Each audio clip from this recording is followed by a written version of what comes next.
प्रदेश के उप मुख्यमंत्री श्री राजेंद्र शुक्ल के अहमिया स्थित आवास पर 18 जनवरी रविवार को सुबह 9 बजे पत्रकार बंधुओं के साथ नववर्ष मिलन एवं सुल्पाहार कार्यक्रम का आयोजन किया गया। इस अवसर पर जिले एवं संभाग के वरिष्ठ एवं युवा पत्रकारों ने उप मुख्यमंत्री शुक्ल से भेंट कर नववर्ष की शुभकामनाएं दी। कार्यक्रम के दौरान सौहार्दपूर्ण वातावरण में संवाद हुआ, जिसमें क्षेत्रीय विकास, जनहित के मुद्दों और पत्रकारिता से जुड़े विषयों पर भी चर्चा की गई। उप मुख्यमंत्री राजेंद्र शुक्ल ने उपस्थित पत्रकारों का स्वागत करते हुए कहा कि लोकतंत्र में पत्रकारों की भूमिका अत्यंत महत्वपूर्ण है और समाज के विकास में उनकी सहभागिता सराहनीय है। कार्यक्रम में बड़ी संख्या में पत्रकार बंधु उपस्थित रहे। 24 घंटे वायुयान उड़ सके, इसी व्यवस्था हमारी रीवा में हो गई। ये कोई सपने से कम नहीं था। कोई बड़ा प्लेन रीवा में उतरेगा, चाहते तो सब थे, लेकिन भरोसा किसी को नहीं होता था।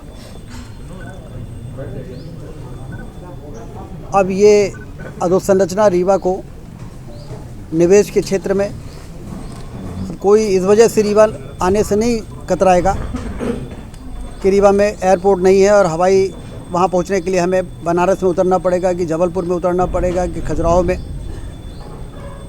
अब लोगों को मालूम है कि रीवा पहुँचना बहुत आसान है। टूरिज़्म में जो अपार संभावनाएं रही हैं, वो भी उतना रोज़गार और उतना समृद्धि लाने में सक्षम नहीं होती थी, क्योंकि ना तो शानदार 4 लेन की सड़कें होती थी,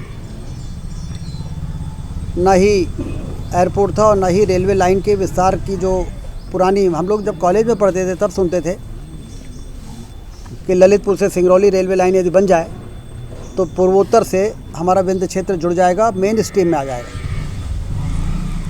डेड एंड था हमारे रेलवे का यहाँ पर, लेकिन रेलवे लाइन का काम युद्ध स्तर पर चल रहा है। 27 तारीख को हम लोग उसकी समीक्षा करने वाले हैं। रेलवे के जीएम को भी बुलाया है, सारे अधिकारी प्रशासन और रेलवे के कहाँ पे क्या अड़चन है, क्योंकि समय सीमा में काम को पूरा करना हमको। सिंगरौली से रीवा यदि जुड़ेगा, सतना जुड़ेगा, तो रेलवे लाइन जहाँ होती है, पानी की नहरों का जाल जहाँ पे होता है, तो आसानी से बड़ी बड़ी इंडस्ट्रीज़ फिर वहाँ पर आना शुरू हो जाती है, क्योंकि उनका रॉ मटेरियल भी रेल लाइन से आ सकता है और फिनिश्ड प्रोडक्ट भी रेल लाइन से बाहर जा सकता है। तो उस दृष्टि से